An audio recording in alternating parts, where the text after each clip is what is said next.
សួស្តីបងប្អូនទាំងអស់គ្នាថ្ងៃនេះadmin មានវីដេអូមួយចង់បង្ហាញទៅជួយ AutoCAD ដែលគឺថាសម្រាប់បងប្អូនដែលចង់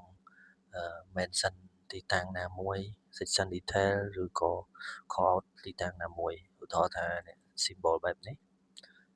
admin ដាក់ detail ឧទាហរណ៍ថាឥឡូវនឹងជាក្បាលរបស់ detail ជា symbol ជា row របស់ detail ឥឡូវ admin ដាក់ detail B អីចឹងណា detail C ហើយពេល admin ចង់ move វាទៅទាំងអស់វាមិនមែនទៅតែខាងក្រៅទេអញ្ចឹងចង់ដឹងថាធ្វើម៉េចដោះមើលវីដេអូទាំងអស់គ្នាដំបូងឡើយ admin គូជារីចង្កល់មួយមក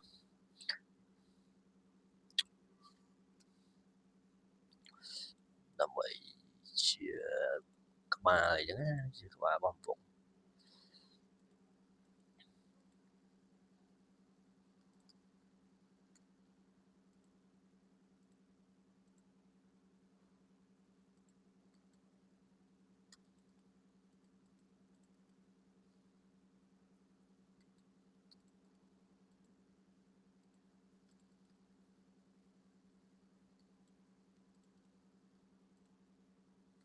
យើងគូបែបហ្នឹងមកគូ PL មួយទៀត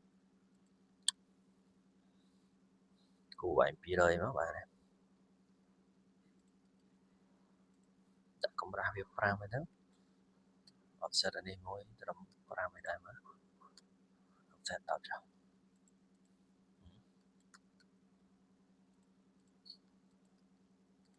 ឥឡូវយើងចង់ដាក់អក្សរនៅក្នុងនោះឥឡូវ admin recommend ឲ្យប្រើ text មួយដើម្បីយកមកឆែកមើលសិនថាគួរថាដាក់ប្រមាណទំហំប្រមាណឲ្យ fit ជាមួយនឹងទីតាំងអក្សរអូឃើញថាដាក់ទៅវា fit នៅពាក់កណ្ដាលល្អគឺទំហំ200អញ្ចឹងបន្ទាប់ពីបានប៉ុណ្ណឹងហើយបងប្អូនអស់គ្នាហាច់ទៅវិញតាមតែចំណង់ចំណូលចិត្តបងប្អូនតាម symbol ឲ្យបងប្អូនគិតថាពេញចិត្តណាអូខេឥឡូវមិនមែនអាក្បាលលើមិនមែនហាច់បែបនេះអាខ្លួនវាខាងក្នុង admin ហាច់បែបនេះអញ្ចឹងមកតទៅវាបានធ្វើបានប៉ុណ្ណឹងហើយជានេះប្លូតរៀងវែងតិចមកបន្ទាប់ពីបានប៉ុណ្ណឹងហើយយើងចុច A T A T ATT DEF ចុចហ្នឹងមកអានេះយើងដាក់អក្សរ A ជាមួយមកហើយតទៅជាមួយនឹង justification ទីតាំងរបស់អក្សរនេះយើងដាក់យក middle center ហើយទំហំអក្សរមិញគឺជាទំហំដែល admin លើអក្សរចូលទៅក្នុងវងនេះថាប្រមាណឲ្យ fit ជាមួយទំហំហ្នឹងឥឡូវ admin ដាក់ទំហំ200ចុច OK មកយើងចុចក្តារអញ្ចឹងវាលោតមកនៅក្តារហើយអញ្ចឹងបន្ទាប់ពីបានអាហ្នឹងហើយយើងចុចអាហ្នឹងទៅជា block ទៅឥឡូវ admin ដាក់ថាអីចឹងចុះ admin ដាក់ចឹងចុះ